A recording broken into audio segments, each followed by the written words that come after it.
гадаа навч сунж он жил биднийг унсан навч шиг орхиж гайгүй дээ. Би аавыгаа жаргаж амжнаа гэж өөрийгөө хуурна.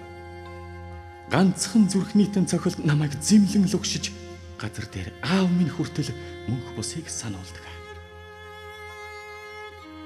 Хазайлгаж болохгүй тэдэм шиг нэрээр тань би авгалсан. Халуун зүрхний уйрал хайр өнгийг чинь хүртэл өөлсөн. Өргөстэй орчлонд бүдчихэд уйлж суухын цагтаа хүн өлгийг минь сэлсэн аавтай болохоор амьд явж чаддаг.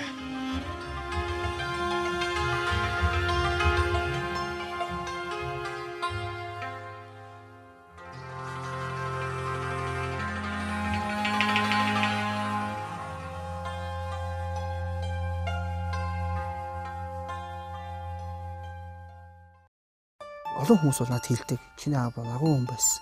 Игэл хүн бол хамгийн агуу хүн. Яагаад агуу гэж байгаа юм гэвэл баяс та өнөөдрийн хүртэл аав чинь ярьж байна гэдэг чинь одоо дахиад 20 жил ярина л гэсэн үг.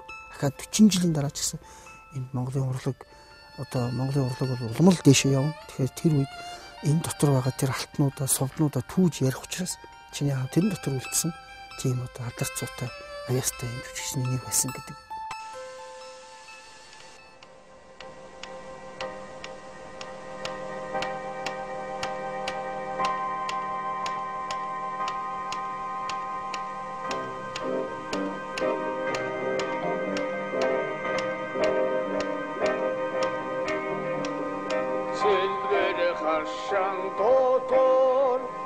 Цэцгийн мандалын дэргэд анхан уулсан түүнтэй ахин уулцахаар болзлоо би орхон зүрх минь төвхийн өвөн цагман чагчагин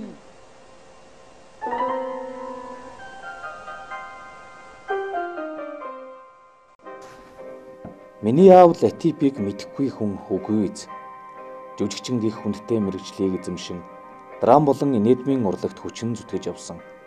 Хүн хэрхэн хөдөлмөрлөж хөс хүчээр туслуулан байж уран бүтээл төрөвдгийг өөрөөрөө харуулсан тийм л хүн байлаа. Драмын 10 гаруй жүжигт гол болон туслах дүр хүний мөр, улаан дарцаг зэрэг дэлгэцийн бүтээл тоглоо зогссонгүй. Циркийн урлагт нэг насаан зориулсан гавьяатай хүн билээ. Цагман чагчагин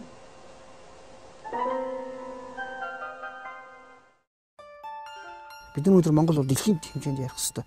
Өнөөдөр дэлхийд нээлттэй бүх юм нээлттэй учраас би аав дэлхийн хэмжээний бас жүжигчин клоун байж дээ гэж би боддог. Яагаад гэвэл нийтээр Монголын циркийн бүх алиалагчид бол дэндүү өндөр цензураар, дэндүү өндөр шалгуураар гарч ирдэг байсан. Тийм ч учраас үдийн хүртэл аим хөвгтэй. Тэр инээдүүд нь үлдээв. Жүжигчнийхэн хувьд би аавыгаа бодоход аав маань бас тайзны ярианы төрөлд их мундаг байсан. Их гоё тийм бил аав маань. Гэхдээ угаасаач тэгээд дуучин байхаас жаргагүй, дуулж авьяастай төрөхөөс жаргагүй тийм сайхан нутаг байдгийг. Ховдын болгон тэр үл баян үлгийн болгоны тэр нутгууд бол ерөөс Монгол алтай нурууны их байгаа.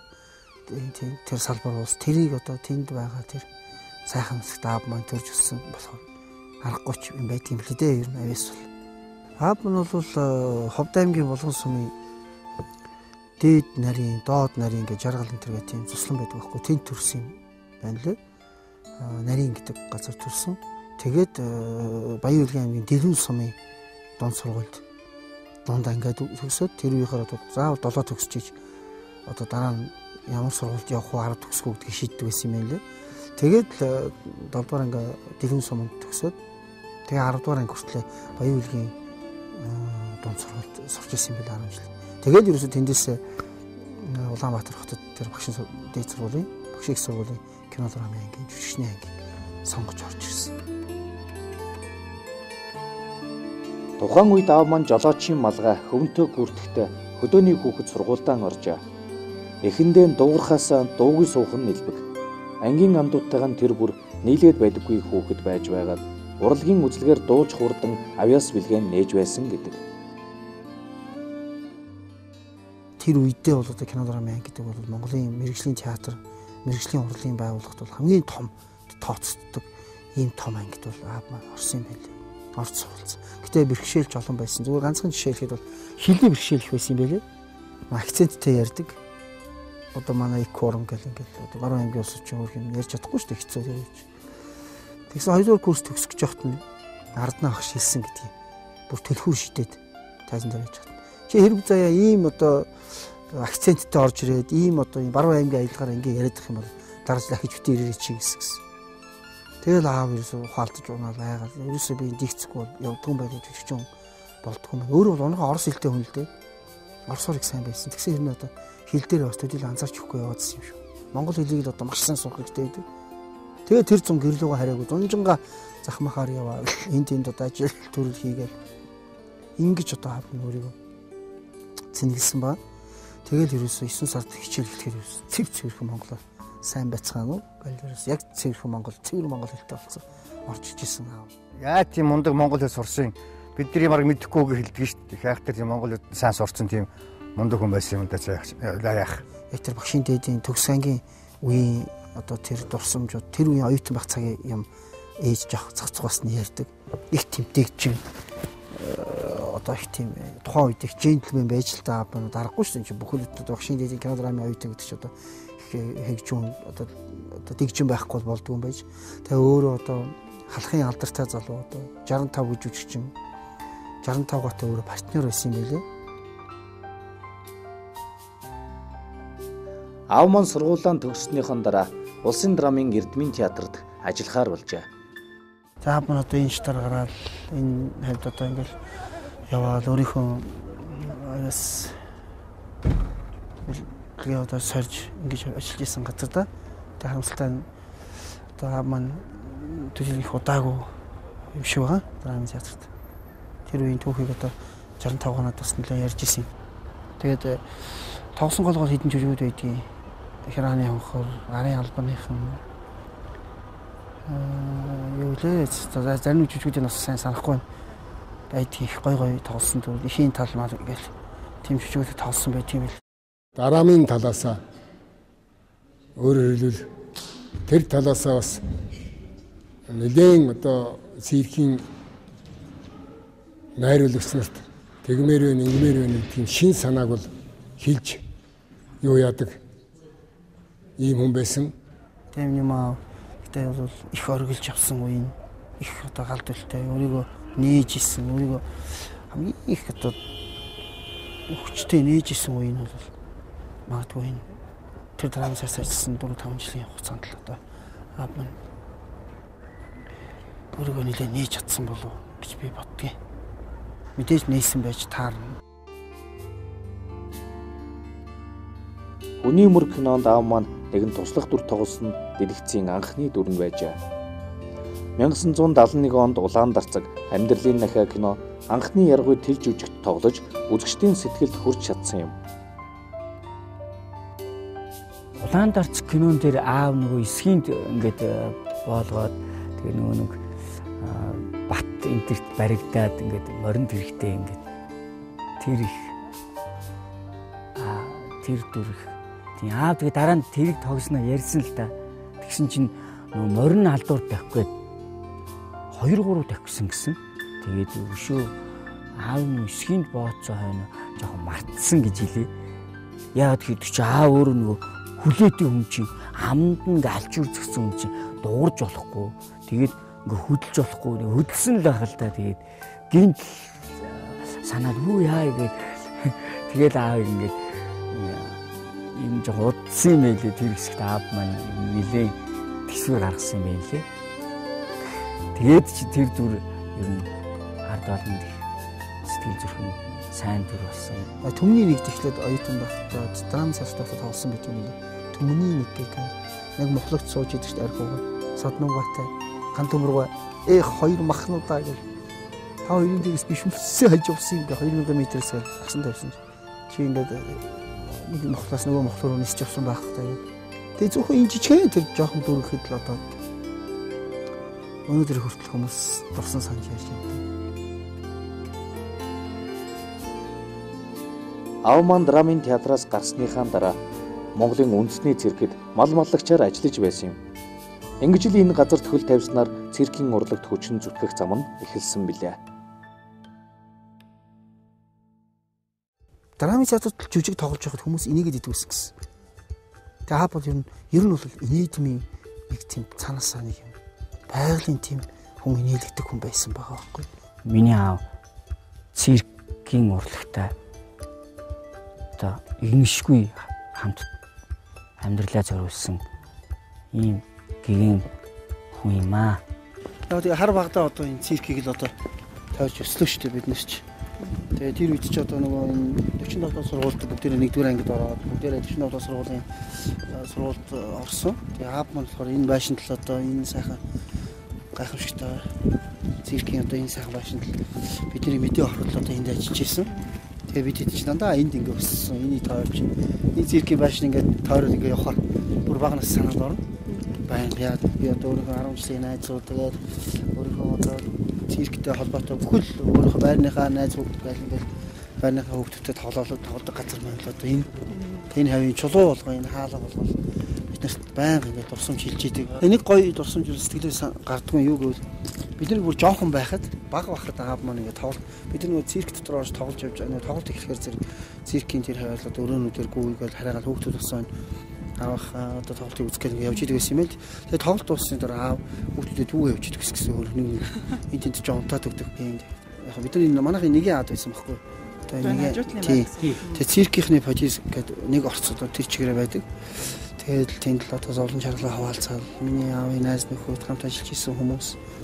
Тэгээд социализмын үеийн тэр одоо чанга диктатуртай тэр одоо өндөр цензуртай тэр циркийн тэр мундаг ажлыг л одоо долуулаа нийлж хийдэг. Цирк гэдэг бол өөрөө багийн тоглолт байдаг. Олон хүний хүчүүд нэг жижигхэн униформ байлаа гэсэн ч одоо тэр хүний ажил бол маш өндөр үүрэгтэй байдаг. Тийм учраас бол одоо Монгол циркийн хамгийн одоо өндөр оргил яг алтан үе мөнгө үе гэж ярьдаг. Гэтэл бол миний аав мөнгө хэдийгээр одоо дандан содонбай алтан үеийн дараах мөнгө үе ч гэсэндээ яг нийт циркийн одоо орчин үеийн Монголын циркийн хамгийн өндөр түвшинд аваачсан хүрсэн тийм одоо чадaltaй үед миний аав энэ байгууллагад ажиллаж исэн л одоо бидний хувьд бол эзээч одоо үе үеэр хэдэн үеэр сайн дамжуулж хэлж ойлгох хөндлөх хэрэгтэй. Би ингээ гайхдаг гэсэн манай гэрт ч одоо жүжигчд их ирнэ. Тэгээд нөгөө Даш 8-д Сүхбаатар кинон дээр тоглосон Яруу найрагч Гүрэ Азар ах тэгээд гитар дуучин Насны намар гэдээ дуулдаг тий. Тэр ах бол ид төмөр хоёрыг ах бол ид залуудаа ингээд орж ирнэ. Тэгэл би ингээд хараад тэр нөгөө орж ирэх болгонд надыг дуудаад за нөгөө өнгөөгөө яриа энэ маань энэ гоё өнгөө ярьдаг юм аа гэж тэгдэг байхгүй надыг дуудана. Би тэгээ гайхаад яаж юм бэ? Ярьцэн өнгөө гэж дахиж яриулах гал гээд. Тэг ингээд дахиад ярихаар чи наа чи чанга хөрөөл одоо шог зохиолж барамсаах тэгээд бүгдээрээ ингээл чанга инээлтэн би их гайхдаг гэсэн. Нөгөө тэр чи бай бэдка хоёрыг их ярьдаг. Аавтай ярьдаг. Тэг аав яагаад тэр чанга инээдэг гэсэн. Би гайхдаг. Олон дахин ярьцсан өнгөө гэдэг. Гэр бүлийн концерт гэж байна шүү дээ. Нөө тоглож байж тах дуулаад гэр бүлийн концертыг ч одоо өнгөөний хэсгийг хариуцсан. Тэгэл би чинь дууных хэсгийг хариуцсан. Манай охин дөө төгөлдрөө тоглож чинь. Аав өөрөө домброо тоглоод ингээл гэр бүлийн концерт жинхэнэ үзүүлж шүү дээ. Айлма балжма бадма должма хорма нуржма сирма янжма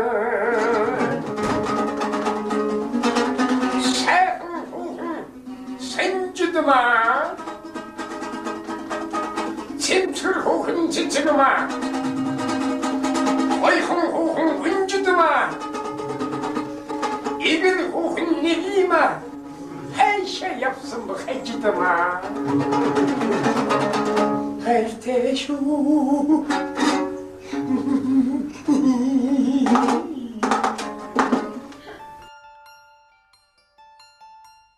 Миний хувьд бол би өөрөө цирк гэдэг яг өөрөө цирк дотор би хүүхд байхдаа энэ дотор би бүх амьдралаа хүүхд нас маань өнгөрсөн. Тэгэхээр энэ дотор би хаагаа харж байхдаа юу гэж боддог байсан бэхээр хүнийг ойлуулах амарх инээл хэцүү байдаг. Тэгээ энэ танхим инээ дээр бялхдаг байхгүй. Би 1000 төгрөгтэй төрөвчээ гээл. гэлтэйдэг байхгүй. Тэр үзэгчд гайхав тэр үед 1000 төгрөг гэдэг нь одоо ихоор сая төгрөгийн төрөвч байхгүй. Төгрөгтэй төрөвчээ гийдэг байхгүй. Аав тэгж хэлж байгаа байхгүй. Би 1000 төгрөгийн төрөвчээ гээчлээ гэх тэгэхээр үзэгчд гайхав. Ганцаархнаа ярьж байгаа шүү дээ. За тэр 1000 төгрөгийг олсон хүн төрөвчтэй нь ав. Би шууд бэлэглэе. Хамгийн гол нь тэрэн дотор би дахин хизээш бичиж чадахгүй тийм анхны хайрын захиагаа явуулчлаа гэдэг байхгүй. Тэгээ захиаг юм олж өгөөч гэдээ уйлдаг байхгүй. Тэгэхэд хүн инээдэг те. Бүр үнэн сэтгэлээсээ тэр хүнд тэр хүрдэг. Тэр онгод гэж мундаг бүтээл байдаг, зохиол байдаг. Бараг 25 минут уншдаг зохиол. Тэгэхээр ганцаараа тэр зохиолыг уншиж явахдаа үзэгчид зүгээр тасралтгүй инээдэг. Ганцхан хүн уншиж байгаа ш тэр зохиол. Юу н алиалш гэдэг төрөл өөрөө хэцүү төрөл л дөө. Яагаад гэж юм бэ гэвэл үг их цөөн ордог. Үг цөөн ордог зөвхөн хөдөлгөөнөөр шүглийн дуугаар хүмүүст инээд гэдгийг хүргэж өгнө. Энэ алиалагч төрөл гэдэг нь бас өөрөө бага насны хүүхдээс ахуулаад 80 настай хүн хүртэл гадаад хүн орон зайнууд ерөөсөө хамаарахгүй шууд очдог болохоор энэ бас одоо их сонгодог төрөл шүү дээ, энэ урлагийн төрөл. Миний аав бол дөнгөж 40 гарсан байхдаа ингээд нүүр нь ингээд зөөлх ингээд өвчийс ингээд юм байсан шүү дээ. Гэсэн бүх мимикээрээ тоглодог жүжигч юм 40 төгөд тийм залуугаараа одоо нүүр аав маш их одоо хүчлээс уусан их тийм хүн байсан шүү дээ. Маш их буддаг тэр үед ч одоо ерөөс мэрэгжлийн төвшин шүү дээ. Энэ цирк ч өөрөө агуу их мэрэгжлийн болж чадсан ийм урлаг л да. Ер нь бол тэгээд заримдаа ингээд аав гэртээ байж хахаар би ингээ хаалганаар гэртээ байж байгаа ингээ хаалгаар шагаахаар аав ингээ диван дээр гарчгаад цаас бариад ингээл дээшин шидэл тэгээд өөрөө ингээд үсрээд буун тэгэл цаасаа шидэл найтайгаал ингээл тургуулаад тэг би гайхдаг байсан яагаад юу хийгээд байгаа юм бол дөө тэгээ орой нөгөө тоглолт үзэхээр аав яг тэрийг хийгээд найтайгаа тэгээд ингээ тоглолтоо бэлтжижсэн байдаг юм байна лээ. Би тэрийг ухаарж ойлгохгүй тэгээд тоглолт үзэхээр нь ойлгодог байсан. Би одоо аавынхаа хүүхэд шиг цайлган сэтгэлтэй тэр зангийн л авсан баг. Тий. Манай их цайлган сэтгэлтэй тийм дэврүүн. Манай лаяг ч өөрөө тэгээд их гой хүн л дээ. Их цайлган тийм байхгүй. Миний аав хамгийн гоё чанар нь их энгийн. Гэхдээ бүр энгийн байж болно. Тийм энгийн байна гэж одоо байдаг юм байна бас. Ерөөсөө бүр хүнтэй ярина энэ дээр энэ доор гэж өртөө тийм бүх хүнтэй ярина. Хүн чанарын хувьд бол сайхан нөхдөөгөө хэвсэг нийтж ийм хүн байсан да. Тэгээ миний маа одоо ингээл бодоход үзэгчдэд л одоо тэр юмыг хүргэх тэр тоглолт болгоныг яаж чанартай сайн тоглох уу, яаж зөв тоглох уу гэдэг тэр бүх оюун санаа, бүх авьяасаар зориулсан байгаа.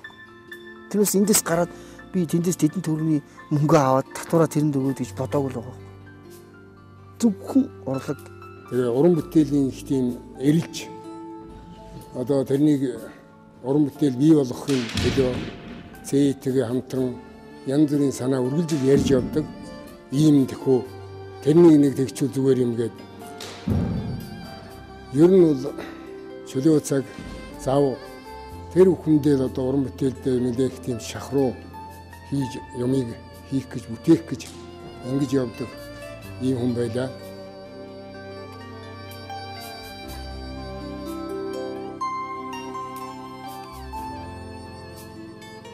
Аавын мань хийсэн бүтээсэн агуу их. Тиймдээч бид Латив санг байгуулсан.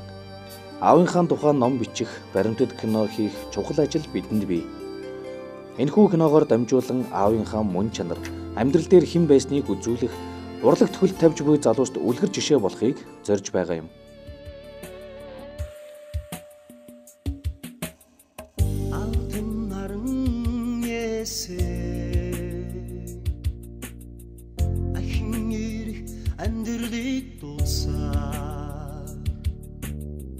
Болор тунлаг нэгэн зүйл Бүхнийг тойрон тойрон эргэлзээ таны эгэл явсан тал шиг уужин сэтгэл таны уйраж үлдээсэн тайц чи минэдэр бас цэцгээр дүрмай. Мэргэжлийн талаасаа яг баримтат кино гэдэг талаасаа бол би аавга тийм талыг илүү гаргах юмсан гэж боддог. Тэр чадал нь яг тэр нууц нь юунд байгаа вэ гэдгийг л олмоор байгаа байхгүй. Хүмүүс бол зүгээр ингээд нийтэд нь хэлцдэг байхгүй. Сайхан жүжигчин, гайхамшигтай жүжигчин, авиастай жүжигчин, мундаг жүжигчин гэдэг. Гэхдээ тэгвэл одоо яагаад яг ямар байсан гэдэг. Тэгэнгუут ч тэрийг гаргаад ирэхээр тэр одоо Монголын урлагт хийсэн бүтээсэн тэр зүйл нь латив гэдэг энэ нэр ийм учраас л одоо тод үлдсэн юм байж тээ. Аргагүй юм байна. Тэр хөлс их байгаа гэдгийг л их ярих хэрэгтэй байхгүй. Баг багтаа би хүрэн морийг уншдаг байлаа. Унших юу вэ? Аав нөгөө касетэнд ингээд доомбортой ингүй өргөн нуруунд нь имэйл тохиол мордоход уул шиг өндөр зоотой, усан тэлмэн жороотой, адуун сүргийн манлай болсон, аавын хүүгийн нөхөр болсон, аахтай хурдан хүлэг болжээ, алдартай сайн морь болжээ гэд одоо хүрмөр найраглалыг чэ лам сүрэнгой энэ найраглалыг аав маань гаргууд сайхан уншсан. Латив ах маань ганцхан драмын жүжигчнээс гадна өөр их гоё дуулдаг тийм жүжигчин байсан л да. Тухайлбал өөрөө нөгөө домбро бариад нэг 16 хүүхнээ ингээл дуулахад үнэхээр одоо сэрэтлэг байх нь ихтэн дагуулж шагшруулдаг байсан. Хаяа жаахан балгана. Ер нь жаахан балгачдаг байсан л да. Тэгээ балгахаараа миний маа жаахан хонгорн өөртөө. Ер нь аргагүй дээ одоо тийм хэцүү шүү дээ. Авьяас түн чинь дотроо багтахгүй байна. Ард түн Монгол даяар хүндлээд байдаг тийм нэг Оросын найруулагч ингэж хэлсэн байлээ л дээ. Хэлж ийн лээ би өөрөө сонссон л дээ нэг жүжигчний тухай ярих гэж байгаад. Тэр найруулагч өөрөө тэгж хэлж байгаа байхгүй. Авьяастай, чадaltaй одоо ажилсагч гэдэг юм уу. Тийм одоо жүжигчид бол их байд юм байна. Ер нь энэ амьдралд тийм уран бүтээлчд бол зөндөө байт юм байна. Одоо юмаа сайн хийдэг, өөрийнхөө оногцсон тийм. Энэ бол сайн жүжигч, сайн уран бүтээлчд. Харин агуу жүжигчд гэдэг бол тустай байт юм байна. Энэ бол цаанаасаа төрд юм байна. Тэднээс хэдэн 100 дахин илүү ачаал авч, хэдэн 100 дахин одоо олон үзэгчдэд тоглож, олон 100 жилийн настай бүтээлүүдийг хийж идэг ийм жүжигчд байдаг юм байна. Тэгээ би тэр үгийг сонсоод маш баярлсан л да. Яг бол би аавдаа ингээд оноо өгч чадахгүйсэн байхгүй. Би агуугаа хэлчихээр одоо би аавгаа агуу болгосон бол чинь одоо өөр газаас болохоос төдийлөн бас ярьж өгдөг. Тэгсэн хэрнээ ард түмэн, Монгол ард түмэн бүгдээрээ миний аавыг хүндэлдэг, хайрладаг ийм гоё одоо дурсан сандаг ийм байгаа болохоос би аавдаа ямар ч сан алдартай хүн гэдгийг бол мэддэг хэрнээ яг ямар жүжигчин бэ гэж асуухаар зэрэг хэлж болдгоо байлаа л да. Тэгээ би саяхан тэр Оросын нэвтрүүлгийг үзсэнээс би аавгаа агуу жүжигч юм байна. Сайн жүжигчин, сайн уран бүтээлч гэж байд юм. Харин агуу хүмүүс гэдэг бол санаас өөр байд юм байна гэдэг юм. Оросууд хэлсэн үг шүү энэ тэгэхээр гайхамшигтай. Алтан наран ясээ